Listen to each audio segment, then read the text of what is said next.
आणि यानंतर पुढे बघणार आहोत एक मोठी बातमी। भायखळा पोलीस ठाण्याच्या इमारतीला आग लागल्याची घटना घडलेली आहे। शॉर्ट सर्किटमुळे आग लागल्याची माहिती मिळते। अग्निशमन दलाच्या जवानांना तातडीने घटनास्थळी धाव घेण्यास सांगण्यात आलं। आग आटोक्यात आणलेली आहे। शॉर्ट सर्किटमुळे ही आग लागल्याचा अंदाज व्यक्त केला जातोय। आग लागल्यानंतर परिसरामध्ये काही काळ गोंधळाचं वातावरण निर्माण झालेलं होतं। अग्निशमन दलाच्या जवानांनी तात्काळ या ठिकाणी धाव घेतली आणि त्यानंतर आग आटोक्यात आलेली आहे।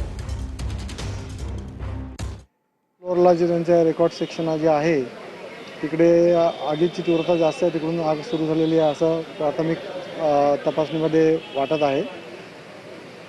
आणि नंतर आग आणि ती बाजूच्या केबिनमध्ये आणि इतर ठिकाणी हीटने ती पसरलेली आहे।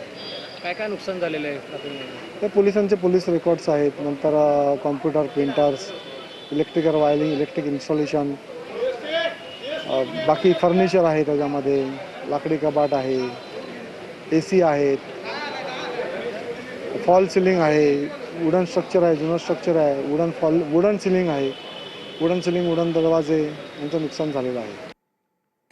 पुढे एक महत्त्वाची बातमी। पुण्याच्या राजगडमध्ये धरणांच्या पाणलोट क्षेत्रामध्ये पावसाची संततधार सुरू आहे। पावसाच्या संततधारेमुळे पानशेत धरणाच्या पाणीसाठ्यामध्ये झपाट्याने वाढ होते आहे। पावसाचा जोर कायम राहिल्यास पानशेत धरण 100% भरणार आहे। या संदर्भात आमच्या प्रतिनिधींनी संपूर्ण माहिती घेण्याचा प्रयत्न केला। बघूयात।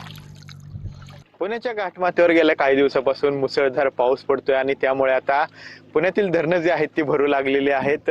मी आता सध्या पुण्याच्या राजगड तालुक्यातील पानशेत धरणावर आलेलो आहे आणि या धरणाचे पाणी साठे सुद्धा गेल्या काही दिवसात पडत असलेल्या पावसामुळे मोठी वाढ जी आहे ती झालेली पाहायला मिळते। सध्या हे धरण जे आहे ते 90% इतकं भरलेलं आहे, त्यामुळे या धरणावर अवलंबून असणाऱ्या नागरिकांच्यात समाधानाचे वातावरण पाहायला मिळते। खरं तर हे धरण जे आहे ते खडकवासला धरण साखळी क्षेत्रात येतं। पानशेत, वरसगाव, टेमघर आणि खडकवासला या धरण साखळीतील धरणांमधून पुणे शहराला पाणी पुरवठा जो आहे तो होत असतो। त्यामुळे आता पुणे शहराची सुद्धा कुठेतरी चिंता जी आहे ती वर्षभराच्या पाण्याची मिटल्याचं यामुळे आपल्याला पाहायला मिळते। कॅमेरा पर्सन किरण आंबेकेसह विनय जगताप, TV9 मराठी, राजगड, पुणे।